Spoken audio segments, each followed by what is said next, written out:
नमस्कार दोस्तों, मैं हूं आपका दोस्त Sonu learn wise Sonu YouTube channel में आपको स्वागत करता हूं। तो दोस्तों, हम देख रहे हैं sexual reproduction in flowering plant के महत्वपूर्ण ऑब्जेक्टिव प्रश्न को। तो आपको दिख रहा है पहला प्रश्न। देखिए, पहला प्रश्न है, आवृतबीजी में भ्रूणपोष होता है। ऑप्शन ए एक गुणित, बी द्विगुणित, सी त्रिगुणित, डी चतुर्गुणित। इसका सही आंसर होगा त्रिगुणित। ऑप्शन नंबर सी सही है।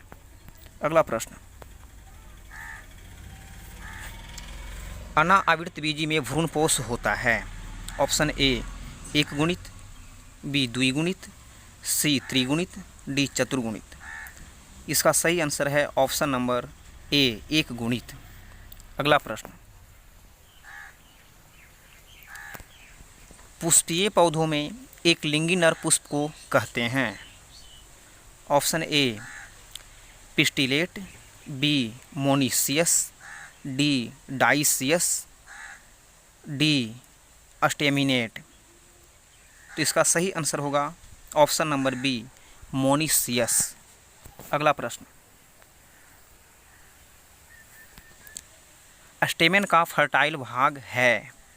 ऑप्शन ए परागकोश, बी परागतंतु, सी संयोजी तंतु, डी ओव्यूल। तो इसका सही आंसर होगा परागकोश। ऑप्शन नंबर ए। अगला प्रश्न,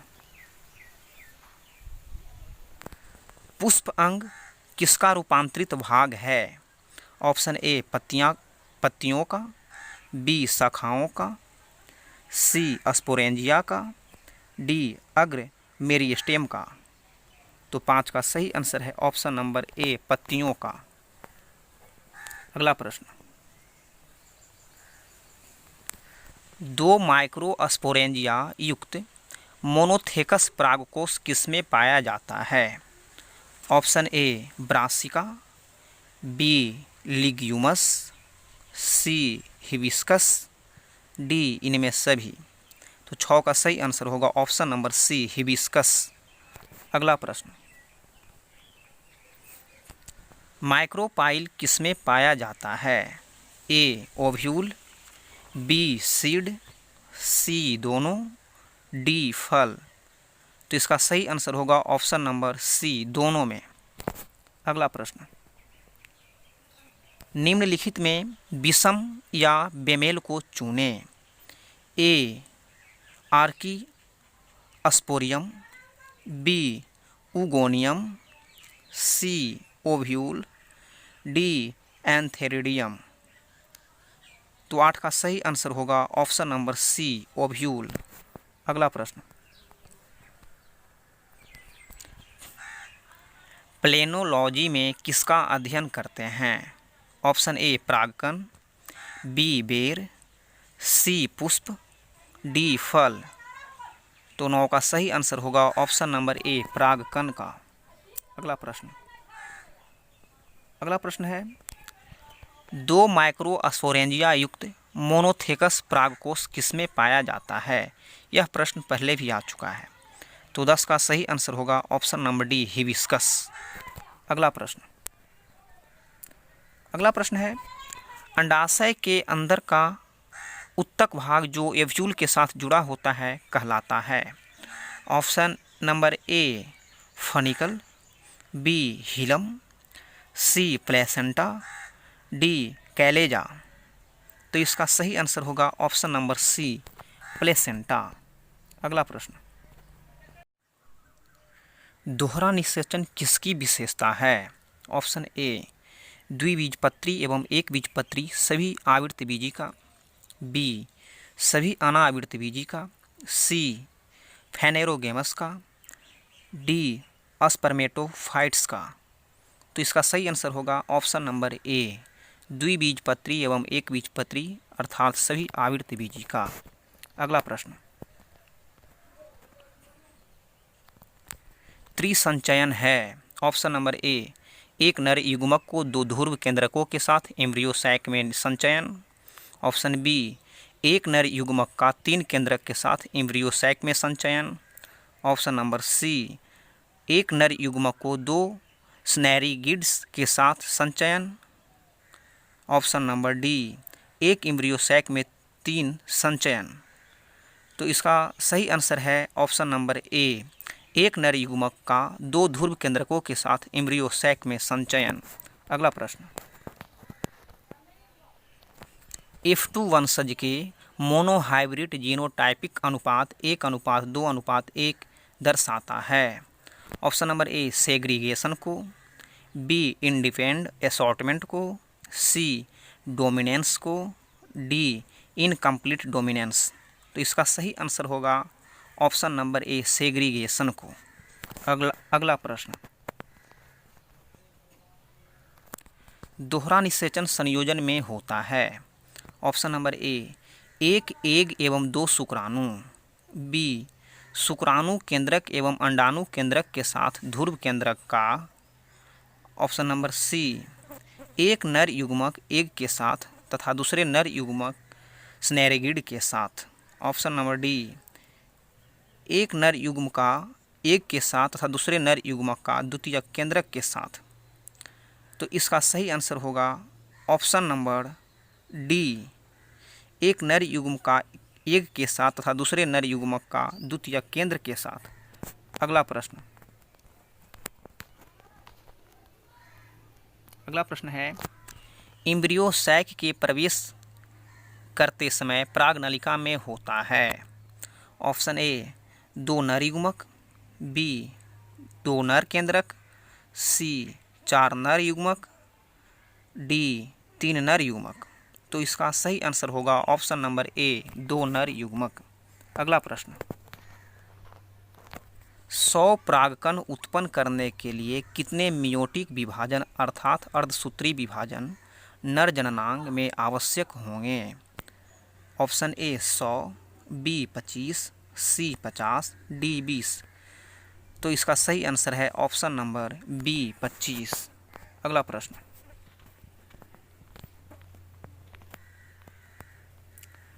परागकोश का सबसे भीतरी स्तर टेपिटर्म का कार्य है। ए स्फुटन, बी आंतरिकीय, सी सुरक्षात्मक, डी पोषक। तो 18 का सही आंसर होगा ऑप्शन नंबर डी पोषक।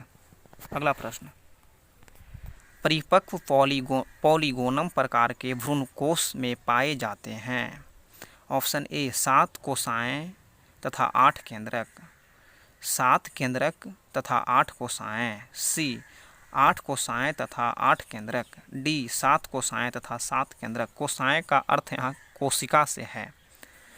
तो 19 का सही आंसर हो जाएगा ऑप्शन नंबर ए 7 कोशिकाएं तथा 8 केंद्रक। अगला प्रश्न, वायु द्वारा होने वाली परागन की प्रक्रिया को क्या कहते हैं। Option A geitonogamy, option B anemophily, option C autogamy, D उपरोक्त में से कोई नहीं। तो इसका सही आंसर होगा ऑप्शन नंबर बी एनीमोफिली। अगला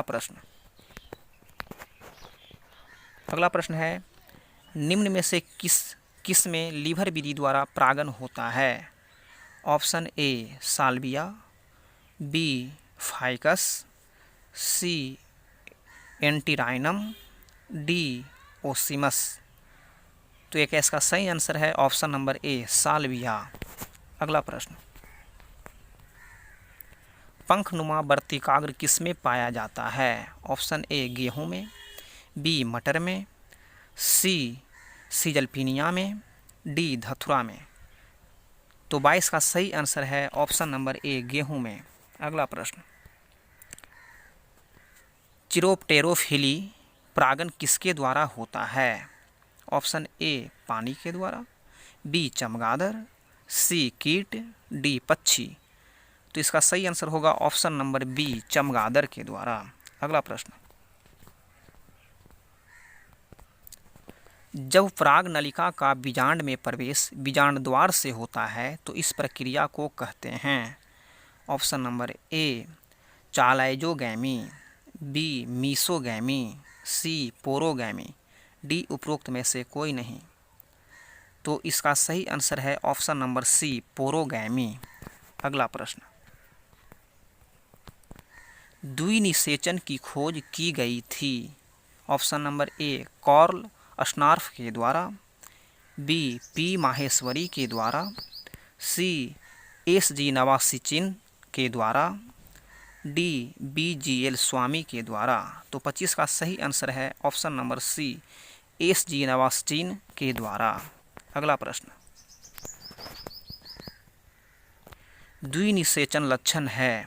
ऑप्शन नंबर ए जिम्नोस्पर्म का, बी ब्रायोफाइट्स का, सी एंजियोस्पर्म का और डी टेरिडोफाइट्स का। तो इसका सही आंसर है एंजियोस्पर्म का। 26 का सही आंसर है ऑप्शन नंबर सी। अगला प्रश्न, प्रागनलिका साधारणतया भ्रूणकोश में प्रवेश करती है? ऑप्शन ए एक सहायक कोशिका के द्वारा, बी प्रत्यक्ष अंड के भेदन के द्वारा, सी एक सहायक तथा केंद्रीय कोशिका के मध्य से, डी प्रतिमुखी कोशिकाओं के नॉकिंग के द्वारा। तो इसका सही आंसर है प्रत्यक्ष अंड के भेदन द्वारा। 27 का सही आंसर है ऑप्शन नंबर बी। अगला 28 नंबर प्रश्न है, हरे नारियल का दूधिया पानी है? ऑप्शन ए तरल न्यूसेलस, बी मादा युग्मकोद्भिद का तरल पदार्थ, ऑप्शन सी तरल एंडोस्पर्म, डी तरल भ्रूण। तो इसका सही आंसर है तरल एंडोस्पर्म। 28 का सही आंसर हो जाएगा ऑप्शन नंबर सी। अगला प्रश्न, एंजियोस्पर्म अर्थात पुष्पीय पौधों में भ्रूणपोष है? ऑप्शन ए एक गुणित, बी द्विगुणित, सी त्रिगुणित, डी बहुगुणित। तो इसका सही आंसर होगा ऑप्शन नंबर सी त्रिगुणित। अगला प्रश्न, यदि किसी आवृतबीजी भ्रूणपोषी कोशिका में 24 गुणसूत्र हो तो उसके मूल में प्रत्येक कोशिका में गुणसूत्र की संख्या होगी? Option A 8, B 4, C 16, D 24। तो 30 का सही आंसर है ऑप्शन नंबर सी 16। अगला प्रश्न, निषेचन के समय किसी प्रारूपिक द्विबीजपत्री के मादा गैमेटोफाइट होते हैं? ऑप्शन ए 8 कोषीय, ऑप्शन बी 7 कोषीय, सी 6 कोषीय, डी 5 कोषीय। तो इसका सही आंसर है ऑप्शन नंबर बी 7 कोषीय। तो 31 का सही आंसर हो जाएगा ऑप्शन नंबर बी 7 कोषीय। अगला प्रश्न, फिद्री स्टिग्मा निम्नलिखित में से किसमें पाया जाता है? ऑप्शन ए मटर, बी गेहूँ, सी धतूरा, डी सिसिलपिनिया।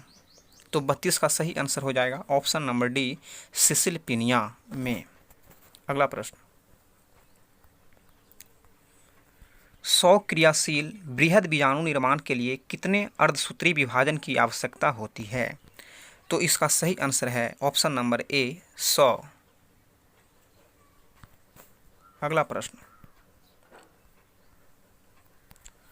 100 परागकण के निर्माण में कितने अर्धसूत्री विभाजन की आवश्यकता होती है? ये प्रश्न पहले भी आ चुका है। Option A 100, B 50, C 25, D 26। तो इसका सही आंसर है ऑप्शन नंबर सी 25। अगला प्रश्न, परागकण है? ऑप्शन ए बृहद बीजाणु, बी लघु बीजाणु, सी माइक्रोस्पोरोफिल, डी माइक्रोस्पोरोजियम। तो इसका सही आंसर होगा ऑप्शन नंबर बी लघु बीजाणु। अगला प्रश्न, किसी आवृतबीजी पादप के दोहरे निषेचन में केंद्रिका की संख्या होती है? Option A 2, B 3, C 4, D 5। तो इसका सही आंसर होगा ऑप्शन नंबर डी 5। अगला प्रश्न, निम्नलिखित में से किस प्रजाति के पौधों में बीज का निर्माण एपोमिक्सिस द्वारा होता है? ऑप्शन ए ऑस्ट्रेसिया एवं घास, बी सरसों, सी साइट्रस एवं आम, डी इनमें से कोई नहीं। तो 37 का सही आंसर हो जाएगा ऑप्शन नंबर ए, एस्ट्रेसिया एवं घास। एस्ट्रेसिया एवं घास में एपोमिक्सिस विधि के द्वारा होता है दोस्तों। एपोमिक्सिस का मतलब होता है बिना निषेचन के बीज के निर्माण को ही एपोमिक्सिस कहते हैं। इसके बारे में पहले चैप्टर के पार्ट 1, पार्ट 2, पार्ट 3 में बहुत ही अच्छे तरह से बताया गया है, उसे एक बार अवश्य देख लें। और इसे देखने के लिए आपके आई बटन में जो लिंक आ रहा है उस पर क्लिक करें तो पार्ट 1 आप देख सकते हैं। अगला प्रश्न, परागकण किसकी विशेषता है? ऑप्शन नंबर ए, ब्रायोफाइट्स एवं आवृतबीजी का, बी टेरिडोफाइट्स एवं आवृतबीजी का, सी आवृतबीजी एवं अनावृतबीजी का, डी आवृतबीजी एवं कवक का। तो 38 का सही आंसर हो जाएगा ऑप्शन नंबर सी, आवृतबीजी एवं अनावृतबीजी का। अगला प्रश्न, पर परागण से प्राप्त संतति दर्शाता है। ऑप्शन नंबर ए, उच्च श्रेणी की वेरिएबिलिटी तथा विकासवाद में महत्वपूर्ण भूमिका, बी नपुंसकता, सी रिसीविंग गुण, डी समजात सह फेनोटाइपिक समरूपता। तो 39 का सही आंसर हो गया ऑप्शन नंबर ए, उच्च श्रेणी की वेरिएबिलिटी तथा विकासवाद में महत्वपूर्ण भूमिका। अगला प्रश्न,